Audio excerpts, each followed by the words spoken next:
विष्णुर्मंगलम श्रीकाक्षमंगलायस्तनो हरि ओम नमो अनंताय सहस्रमूर्तये सहस्रपादाक्षरुर्वराहवे शाश्वती सहस्रनामने पुरुषाय शाश्वती सहस्रकोटिधारिणे नमः।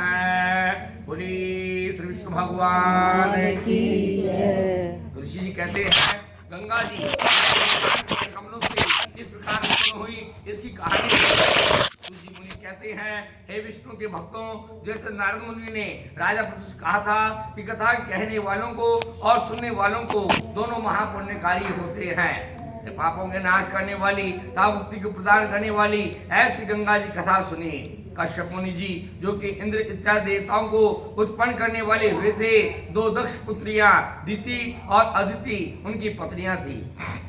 उनमें से आदिति तो देवताओं की जननी और दूसरी दिति राक्षसों की जननी थी। देवता और दैत्य आपस में राक्षस के ऊपर राज्य करने वाला बना तथा इस भूमि का भोग करना आरंभ कर दिया। बलि जो कि विरोचन का पुत्र था, बहुत शक्तिशाली था। इस सारी भूमि पर विजय प्राप्त करके उसने वैकुंठ को विजय करने का विचार किया। हे द्विजेंद्रों, उसकी सेना के अंदर 10,000 करोड़ सैनिक, 1 लाख हाथी, 1 लाख अश्व, उतने ही रथ थे। जब वृत्तासुर के शत्रु इंद्रपुरी में बलि दानव प्रविष्ट हुआ तो सिंह के समान दैत्यों ने इंद्रपुरी का द्वारता मार्ग रोक लिया।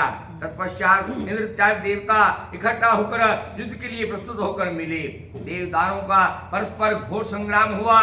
देवता दानों के बाणों के टकराने से उत्पन्न अग्नि को देखकर लोग समझ लगे अकाल या प्रलय हो रहा है। देवता जो कि अमर थे राक्षस के ऊपर छाए हुए थे। तत्पश्चात मारे गए सारे दानव एक स्थान पर एकत्रित हुए, एक जगह मिलकर कई प्रकार के शस्त्रों से लेकर देवताओं के ऊपर प्रहार करने लगे। देवतागण भी राक्षसों पर प्रहार करने लगे। इस प्रकार का युद्ध हजारों वर्ष तक चलता रहा। कुछ समय पश्चात राक्षसों का कुछ बल पड़ने पर देवताओं को हराया पराजित देवतागण देवपुरी को त्याग कर पलायन कर गए और पृथ्वीलोक में छुपकर निवास करने लगे। भगवान की पूजा में तत्पर बलि राक्षस अब तीनों लोगों का स्वामी हो गया, का राज्य करने लगा। महालक्ष्मी का स्वामी, राक्षस का राजा यह करने लगा। वैकुंठ के अंदर स्वयं इंद्र बनकर दिक्पाल तथा सारे स्थानों के कार्य स्वयं करने लगा। देवताओं को प्रसन्न करने के लिए जो उन्हें ब्राह्मण की ओर से यज्ञ में शामिल होने का निमंत्रण आए थे, उनके स्थान पर स्वयं जाने लगा। देवताओं की जननी अपने पुत्रों को इस प्रकार संकटमय अवस्था में देखकर बड़ी दुखी हुई। अब मैं इस जगह में व्यर्थ नहीं रहूंगी, ऐसा कहकर हिमालय पहाड़ में चली गई। वह चाहती राक्षस को प्रजा मिले और इंद्र को वापस राज्य मिले। विष्णु भगवान की भक्ति पूर्वक तपस्या करने लगी। कुछ समय फल खाकर जीवन बिताया और कुछ समय नीचे गिरे पत्तों खाकर तपस्या करते रही। कुछ समय तक वह वायु का सेवन करते रही। कुछ समय बैठकर तपस्या करी। कुछ समय एक पैर पर खड़ी रही। फिर कुछ काल तक पैर के पंजों पर खड़ी कर तपस्या करते रही। हजारों वर्ष तक बड़ी कठिन तपस्या करी। मायावी राक्षस इस प्रकार सुनकर देवताओं का रूप धारण करके अदिति के पास आए और कहने लगे, हे माता, क्यों इतनी कठोर तपस्या करती हो? आपका शरीर सूखा जा रहा है, अतः तपस्या त्यागो। ज्ञानी पुरुष कष्ट के हुए साध्य को अच्छा नहीं जानते। घर में प्रवेश करके यत्न पूर्वक रक्षा करनी चाहिए। अपने शरीर की जो पुरुष रक्षा नहीं करते वे आत्मघाती कहलाए जाते हैं। पता है हम लोगों को दुखित न कीजिए, खड़ी हो जाइए। गायें, पशु, सर्प, वृक्ष माता के बिना सुख के नहीं पाते हैं, मृत के समान समझाते हैं। निर्धन, रोगी, परदेशी अपनी माता के दर्शन करने से सुख को प्राप्त होता है। मनुष्य अन्न, जल, धन, स्त्री आदि सबको त्याग सकता है, किंतु माता को नहीं त्याग सकता। धर्मात्मा माता जिसके घर के अंदर नहीं, वह पतिव्रता स्त्री नहीं, उसके लिए उचित है कहीं वन में चला जाए। भगवान की भक्ति रहित धर्म समुचीन ऐसा धन जिसका भोग न किया जा सके, पुत्र स्त्री वाला घर जिस प्रकार होता है उस प्रकार जननी प्राण भी होते हैं। इतना सब कुछ दैत्य ने कहा कि अपने पुत्रों की रक्षा कीजिए इत्यादि कहने पर अदिति तपस्या को नहीं छोड़ा। इस पर देवताओं की जननी अदिति को विष्णु भगवान की तपस्या में मन लगाए देखकर राक्षस कुपित होकर उसे मारने को सोचने लगी। प्रलय के मेघ के समान ध्वनि करते हुए राक्षसों ने अपने दाढ़ों के आगे भाग से अग्नि उत्पन्न करी। उस अग्नि के द्वारा 100 योजन के क्षेत्रफल के वन में सारे राक्षस भस्म हो गए, किंतु अदिति को कुछ पता न पड़ा। इस प्रकार केवल देवताओं को जननी अदिति उस अग्नि के प्रकोप से बची। भगवान के पूजन तत्पर होने से अदिति विष्णु भगवान के सुदर्शन चक्र के द्वारा बची रही। ऋषि महाराज कहते हैं, बड़े करने वाली कहानी आपने सुनाई, अग्नि द्वारा अदिति क्यों नहीं जली, या अदिति के तेज के अचम्य कथा है, इसका वर्णन कीजिए। महाबुद्धिमान पुरुष सज्जन दूसरे का भला करने वाले होते हैं। ब्राह्मणों को संबोधित करके सूत जी कहते हैं, हे ब्राह्मणों, जो पुरुषों को भगवान पूजा में तत्पर हैं, उनकी महिमा का वर्णन कौन कर सकता है। जहाँ पर भगवान का भक्त है उस स्थान पर ब्रह्मा विष्णु महेश सिद्ध विद्यमान रहते हैं। जिन देवताओं का नाम उच्चारण करने से दुख भागता है, यदि उनमें ध्यान लगाकर भक्ति का जाप करे तो कुछ कहा नहीं जाए। जिन देवताओं के याद करने से अदिति को अग्नि सता नहीं सकी, उनके केवल याद करने से ही सारे संकट से मुक्ति मिल जाती है। तत्पश्चात अदिति के सामने भगवान हस्त मुद्रा में अंदर कमल के समान उनके नेत्र थे, शंख चक्र गदा को धारण किए हुए प्रकट हुए। हे देवताओं के जननी, आपने हमारी बहुत समय तक पूजा की, हम आप संतुष्ट हैं, तुम्हारा कल्याण करेंगे। हे भाग्यशालिनी, प्रसन्न हो जाइए, जो कुछ तुम चाहती हो वरदान मांगो, अवश्य ही आपका कल्याण होगा।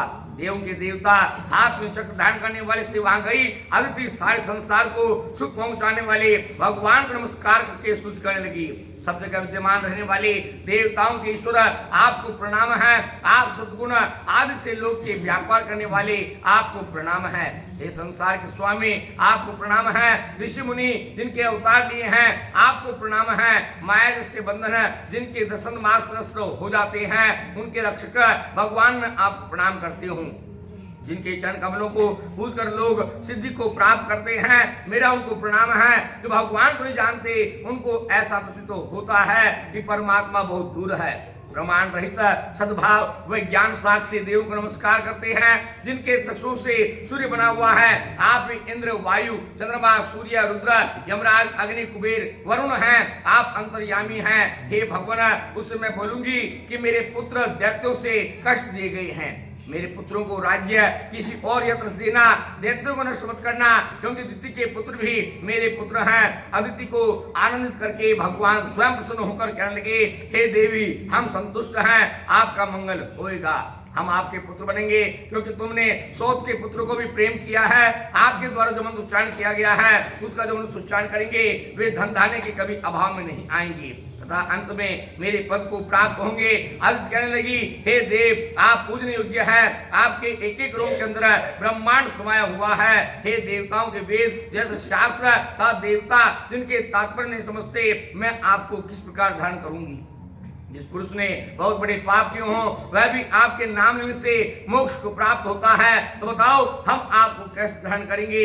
सूत ने कहा, अदिति कथन को सुनकर देव के देवता उन्हें अभय दान देकर कहने लगे, हे भाग्यवती, इसमें संदेह नहीं है, आपने ठीक कहा है। फिर भी गुप्त पुष्प मैं तुमसे कहता हूँ, सुनिए।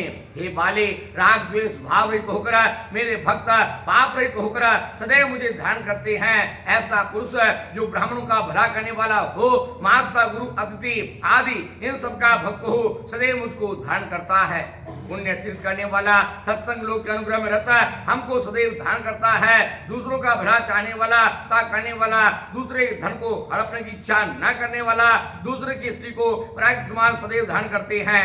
हे देवी, तुम्हारे पति ही प्राण है, जीवन की भलाई में लग जाओ। इस प्रकार के मैं तुम्हारे पुत्र रूप में उत्पन्न होऊंगा, जो शत्रुकुल को समाप्त करेगा। देवताओं जन से देव के ईश्वर इस प्रकार कहकर कंठमाला अभय दान देकर लुप्त हो गए। प्रसन्नचित्त होकर देवताओं जननी दक्ष प्रजापति पुत्री को लक्ष्मीपति को नमस्कार करके अपने आश्रम आई। तत्पश्चात समय पर संसार द्वारा पूजित अदिति ने वैदिक प्रमाण पुत्र को जन्म दिया। शंख चक्र दंड कमंडल अमृत कलश दही अन्न आत्म रूप वामन रूपी हजारों कार्य का तेज धारण किए हुए कमल जैसे नेत्र सहित सारे ऋषि से पूजनीय योग्य आभरणयुक्त पीताम्बर धारण किए हुए सब लोग के नाशक नायक को प्रकट देकर प्रसन्न मुद्रा से कश्यप मुनि महाराज ध्यानमग्न होकर हाथ जोड़कर उनकी स्तुति में संलग्न हो गई। सारे राक्षसों को नाश करने वाले, सबके स्वामी, सबका पालन पोषण करने वाले आपकी वंदना करते हैं, आपको बारंबार प्रणाम है। श्री नामक समुद्र में शयन करने वाले मार्तंड से अधिक तेजवान मैं आपको प्रणाम करता हूँ। आपके नेत्र मार्तंड चंद्रमा हैं, आप यज्ञ के फल देने वाले हैं। हे सज्जनों के प्रिय, भक्तजन के प्रिय, आपको मेरा नमस्कार है। प्रणाम है। वामन परशुराम रामचंद्र तथा कृष्ण भगवान आपको प्रणाम है। आप लक्ष्मीपति सुख के दाता आदि नाम के स्वर्ण मास से संकट को मुक्ति प्रदान करते हो। आपको कई बार प्रणाम है। जो पुरुष इस प्रकार वामन जी का स्तोत्र दिन में 3 बार बोले उसको सदैव निरोगता संतान का सुख प्राप्त होता है। इस प्रकार से कश्यप मुनि की स्तुति सुनकर संसार को पवित्र करने वाले वामन जी प्रसन्न हुए और कहने लगे, हे पिताजी हम बड़े प्रसन्न हैं, आपका मंगल हो। इस समय के अंदर ही सारे संसार के अभिलाषाएं पूर्ण होंगी। हम आप घर में 2 बार उत्पन्न हुए हैं तब फिर जन्म लेंगे, इतना कहकर भगवान बालक बन गए। इसी बीच राक्षस बलि ने एक यज्ञ को करना आरंभ कर दिया। उस यज्ञ के अंदर गुरु शुक्राचार्य को बुलाया गया, ऋषि मुनि बुलाए गए, विष्णु भगवान को लक्ष्मण सहित नियंत्रित किया गया। हवि लेने के वास्ते ब्रह्मा आदि मुनियों ने मिले और ऐश्वर्य बलि के यज्ञ में वामन के साथ विष्णु भगवान पधारे। विष्णु भगवान ने अपने मुस्कुराहट से सारे पुरुषों को मोहित किया। भगवान मानो हवि लेने के लिए बलि के सामने आए हैं। जो पुरुष भगवान के भक्त हैं उनमें भगवान रहते हैं, चाहे वह अच्छा हो या बुरा। भगवान के बालक रूप को देखकर ब्रह्मा ऋषि लोग अपनी समझ से उन्हें ईश्वर समझ बैठे। या देखकर एकांत में भगवान पुनर्रूप को प्राप्त होकर मुक्ति को प्रदान कर गई। बोले विष्णु भगवान की। श्रीमन नारायण नारायण नारायण श्रीमन